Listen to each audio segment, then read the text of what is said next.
Welcome to Ancient Mysteries. I'm your host, Ben Carter, and in today's episode, we turn our gaze to the frozen edges of the known world. A place whispered about in ancient myths where the sun never sets and a divine race once lived in peace and wisdom.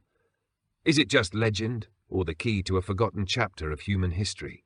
This is the story of Hyperborea, the mysterious land beyond the North Wind.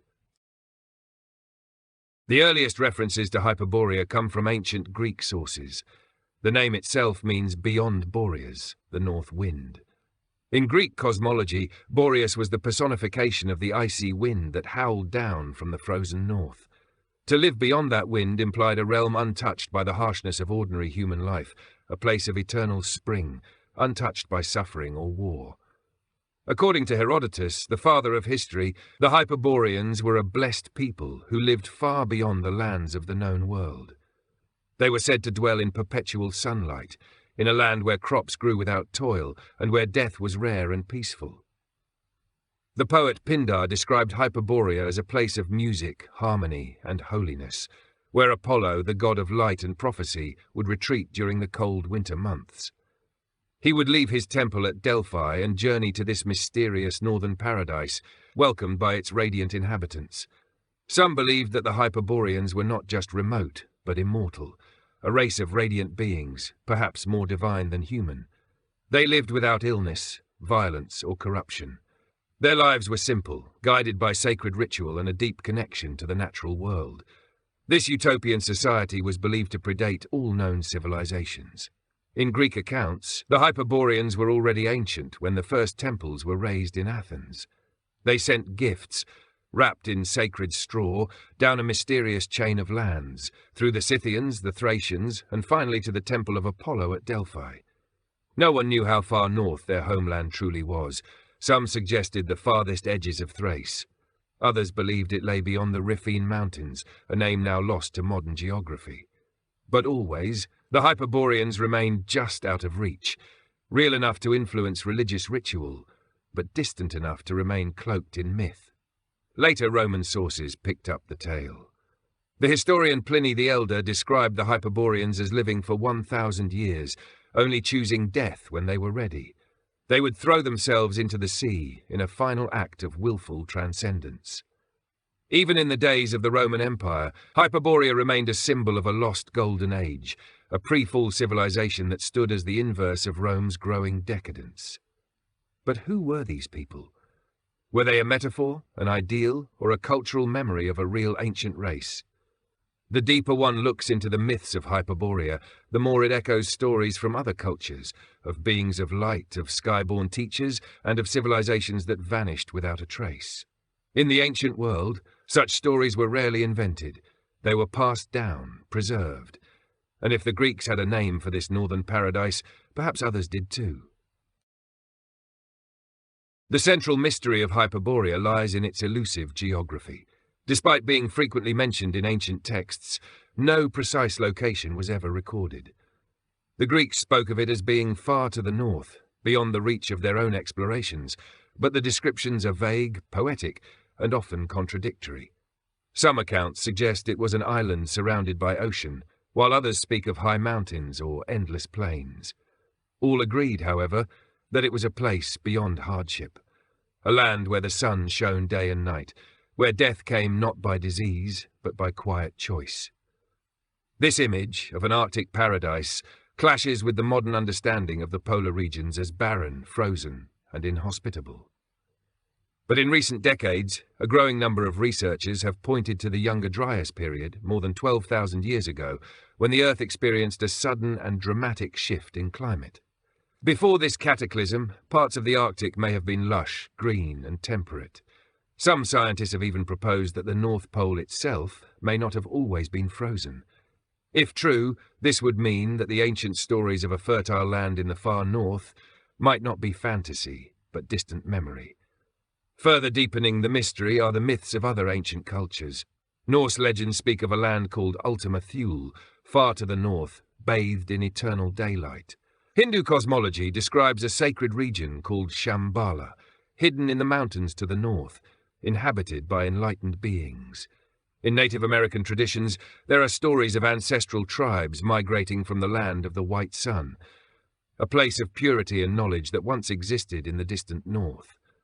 Even Plato's account of Atlantis, though centered in the Atlantic Ocean, shares striking similarities. A highly advanced society destroyed by sudden catastrophe, a race of noble people living in harmony with nature, a civilization whose loss marks the beginning of human decline. Could Hyperborea and Atlantis be two different names for the same forgotten epoch? Or are they fragments of an even older story, preserved in pieces by cultures separated by thousands of miles and centuries of time? The mystery also persists in ancient maps. The Mercator map of 1595, for instance, depicts a polar continent divided into 4 quadrants by rivers, surrounding a magnetic mountain. Some believe this image reflects older knowledge, passed down through unknown sources, perhaps even from Hyperborea itself. These accounts, while dismissed by mainstream historians, have stirred curiosity in explorers, mystics, and researchers for centuries. If Hyperborea did exist, then what happened to it? And if it did not, why did so many cultures imagine something so similar in the same unreachable place? Throughout history, a handful of curious discoveries and ancient references have kept the possibility of Hyperborea alive, not just as a myth, but as a memory anchored in real, physical evidence. While no formal archaeological site has been officially designated as Hyperborean, certain artifacts and anomalies continue to fuel speculation. Some of the most tantalizing clues come from the far northern regions of Europe and Asia, places long regarded as remote, frozen, and inhospitable, but which may once have been very different. In the Russian Kola Peninsula, near the Arctic Circle, researchers have uncovered massive stone labyrinths and megalithic formations, many of which have no known origin or explanation. Some of these structures are believed to be more than 4,000 years old. Their purpose remains unknown. No written records accompany them, and the indigenous Sami people have preserved only vague oral traditions of ancient sky gods and great northern beings who once lived in the land before the ice. These ruins, often aligned with solstices and lunar cycles, resemble the ritual sites found in more temperate parts of the world, such as Stonehenge or the temples of Malta, but their extreme location raises new questions. Who built them? Why here? And where did they go? In Siberia, strange circular stone formations dot the landscape, some of which are positioned in patterns that suggest astronomical significance. Even more bizarre are the legends that accompany them. Tales of giants, luminous beings, and strange metallic objects hidden beneath the ground. Some of these stories date back thousands of years and were passed on by indigenous tribes who had no known contact with the classical world. The consistency of these myths, particularly their references to a golden race or a lost homeland in the far north, mirrors the descriptions of the Hyperboreans in uncanny ways. Another physical anomaly is found in Greenland and the Canadian Arctic. Beneath layers of ice, satellite imagery has revealed grid-like patterns and geometric anomalies that do not resemble natural formations.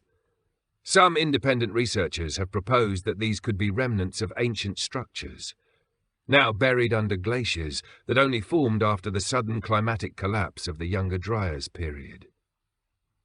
While such interpretations remain speculative and are not accepted by mainstream archaeology, they echo the recurring theme that something once existed in the far north that defies current understanding. Ancient maps, particularly those created for the modern age of polar exploration, sometimes depict land masses at the North Pole that no longer exist. The Mercator projection of the late 16th century, for example, shows a central Arctic island surrounded by 4 rivers, with an enormous mountain at the center, labeled Rupus Nigra, or the Black Rock. According to Mercator, this map was based on much older sources. Was this a mythical representation, or a degraded memory of a once real location?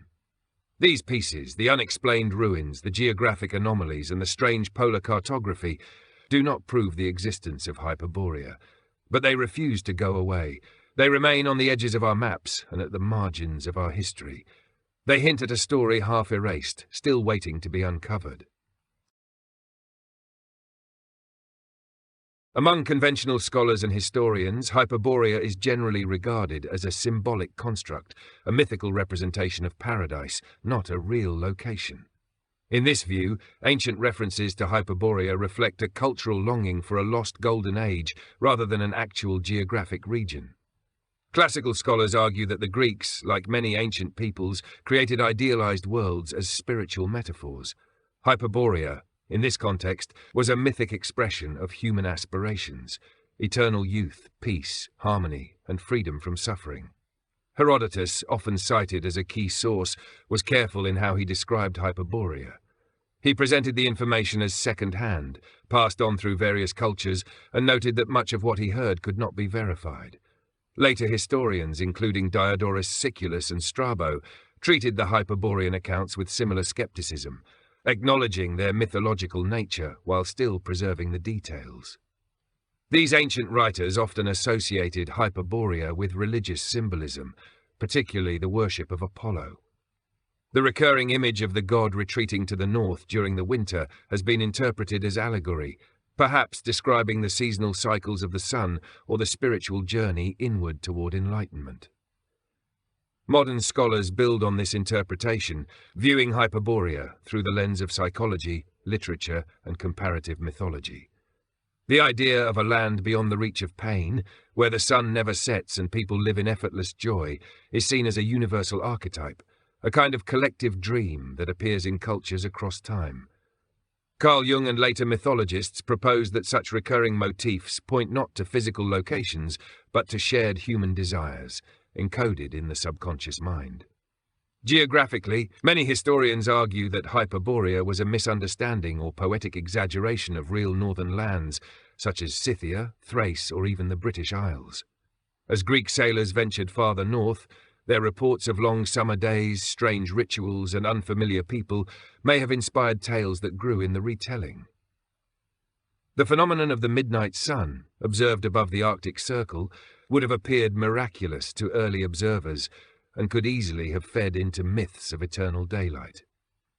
From a linguistic perspective, there is no known ancient word or inscription directly linking Hyperborea to a specific culture or site. It exists solely in Greek and Roman literature, without archaeological or documentary support from the people supposedly living there. No Hyperborean writing has been discovered, no artifacts labelled with their name. To many researchers, this absence speaks volumes. In their view, Hyperborea is not a lost civilization, but a mirror, reflecting humanity's oldest hopes, not its forgotten history. Even among the most generous interpretations, the consensus remains cautious.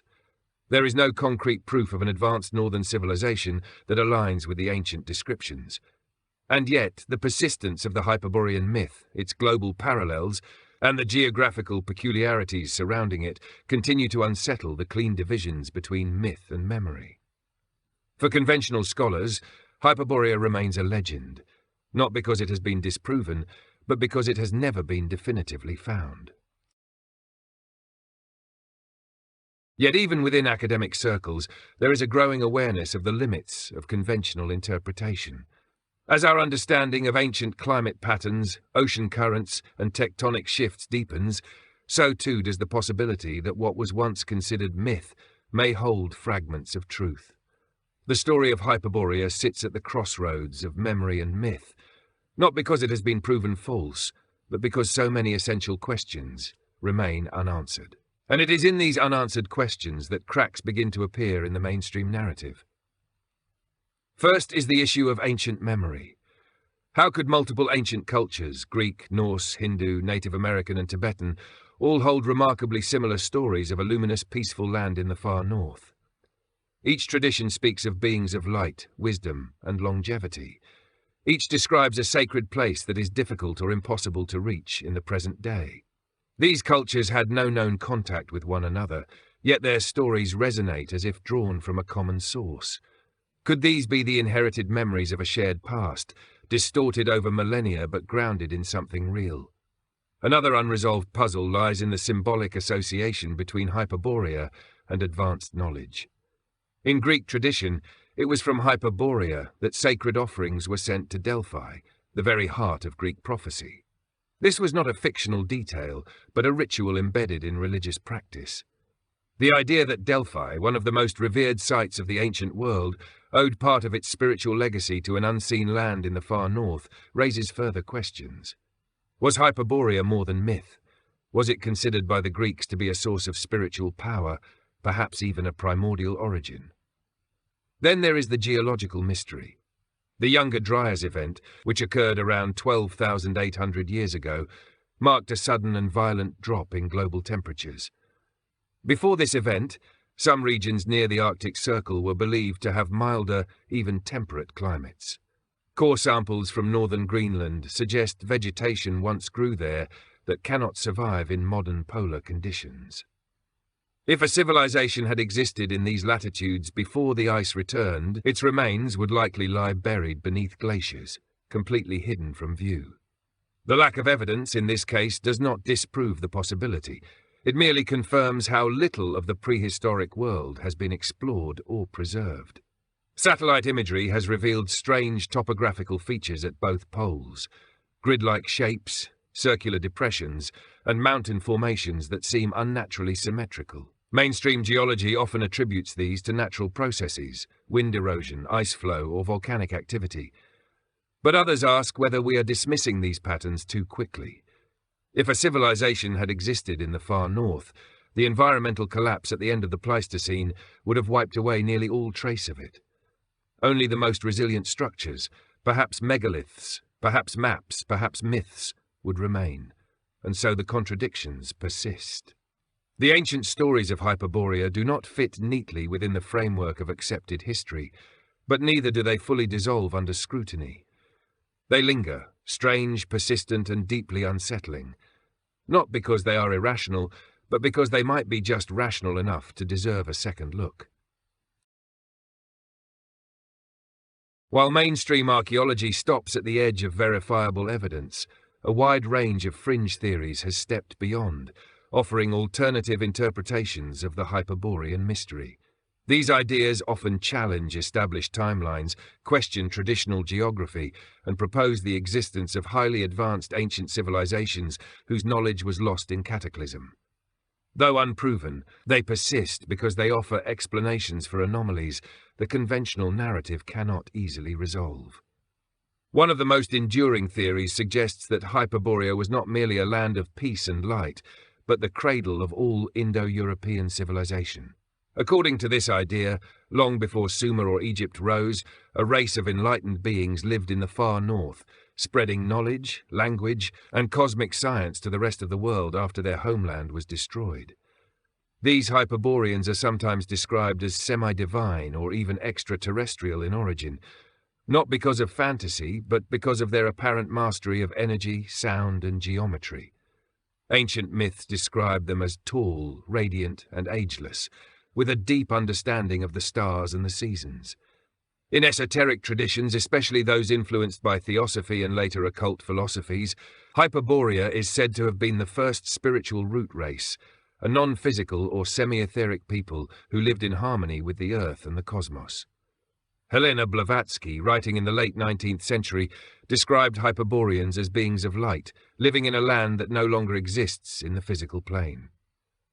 According to this cosmology, Hyperborea was destroyed not by war, but by a shift in planetary consciousness, a fall from a higher vibrational state that marked the descent into denser, more material civilizations. Other researchers propose that Hyperborea was a real physical civilization located at the North Pole, but destroyed during a massive Earth crust displacement, a theory popularized by Charles Hapgood and later supported in part by Albert Einstein. This idea suggests that a sudden slippage of the Earth's outer shell caused dramatic climate changes, rapidly freezing the northern regions and burying entire landscapes beneath ice. If Hyperborea had existed near the pole, such a shift would explain both its disappearance and the lack of surviving evidence. Still others connect Hyperborea to the hollow Earth theory, the belief that advanced civilizations once lived beneath the surface of the planet, using the poles as access points to an inner world. In this view, Hyperborea may not have vanished but retreated, continuing to exist in secrecy, shielded from modern discovery. Though widely dismissed, these theories often cite peculiar legends from indigenous Arctic peoples who speak of inner realms, sky people, or starborn ancestors who vanished into the earth or the mountains. Across all of these perspectives, one theme remains constant. Hyperborea was not just a place, but a civilization unlike anything that followed. Whether seen as spiritual, extraterrestrial, or simply ancient beyond measure, it represents a lost chapter, not only in human history, but in human potential.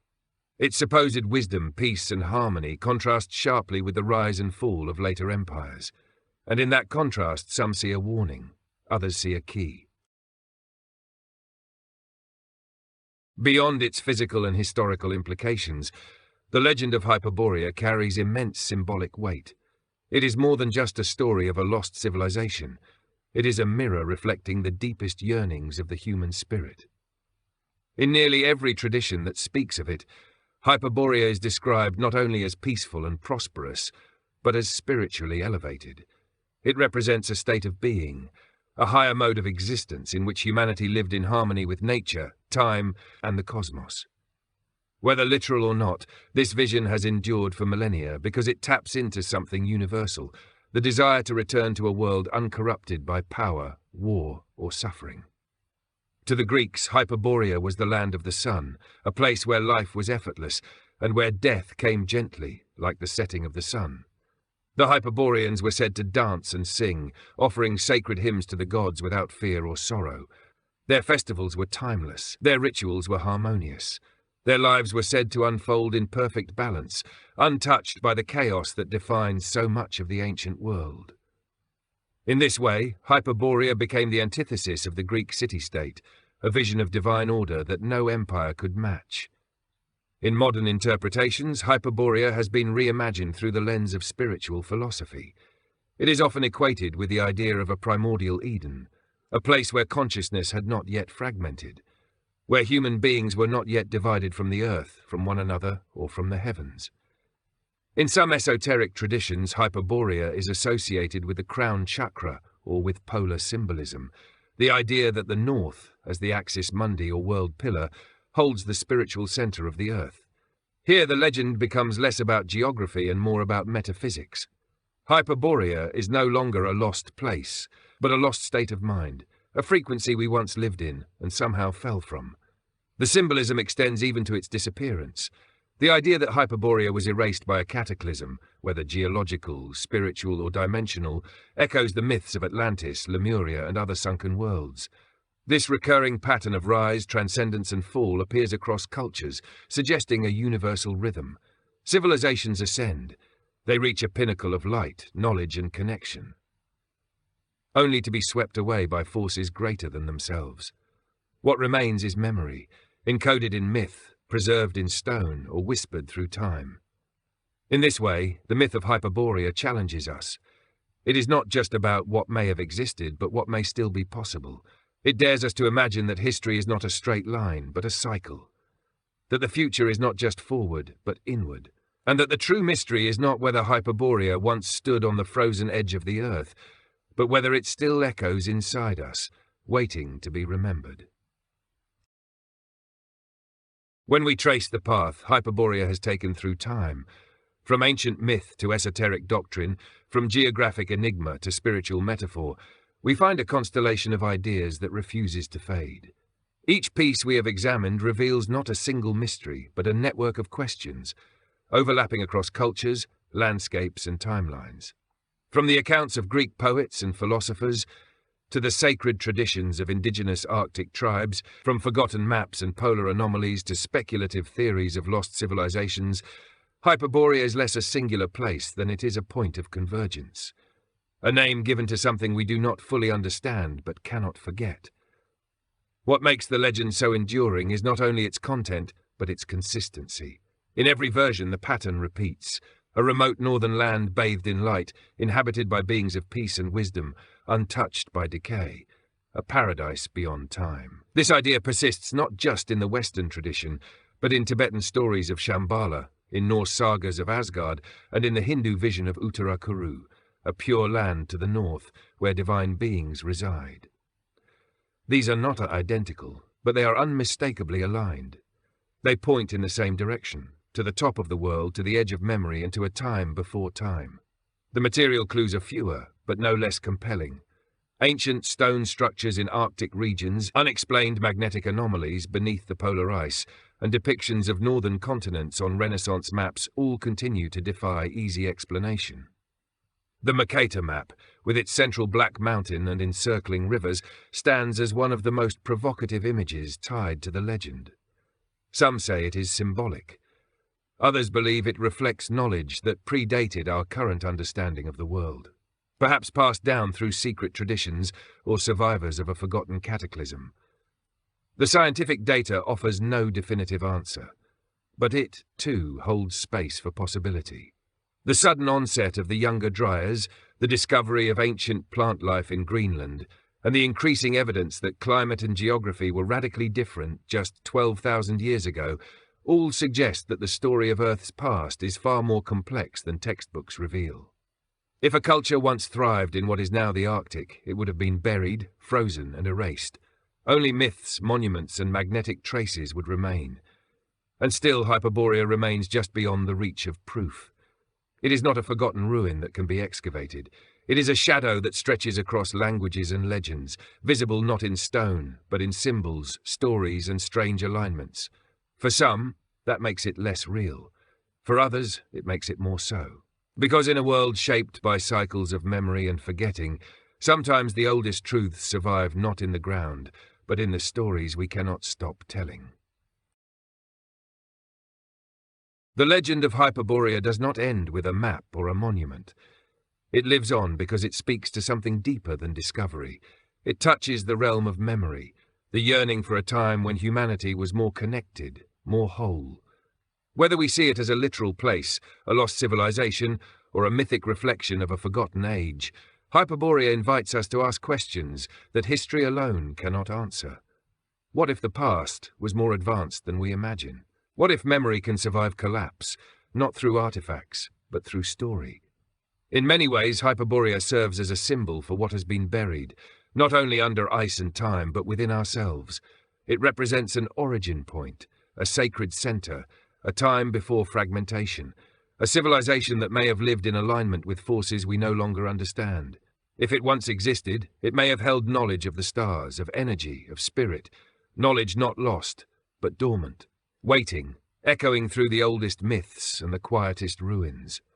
We may never uncover physical proof of Hyperborea in the way we have uncovered Troy or Babylon, but that does not make it less significant. The persistence of the myth, across continents and centuries, suggests something deeper is at work. Myths do not survive this long without reason. They endure because they are rooted in something we feel but cannot name, a resonance with our origins, or perhaps with our destiny. Today, as the ice recedes and the poles become more accessible, the ancient question lingers. What lies beneath? What memory waits in the cold silence of the north? Are we approaching a time when Hyperborea is no longer a myth but a rediscovery? Or is its greatest truth the one hidden in its mystery, that paradise is not a place to find, but a knowledge to remember? Thanks for listening. This has been Ancient Mysteries. If you enjoyed today's episode, be sure to follow us wherever you get your podcasts. And if you'd like to support the show, gain access to bonus content, and unlock our entire library of video podcasts, subscribe to the Forbidden Knowledge Network on Patreon. Subscribe now.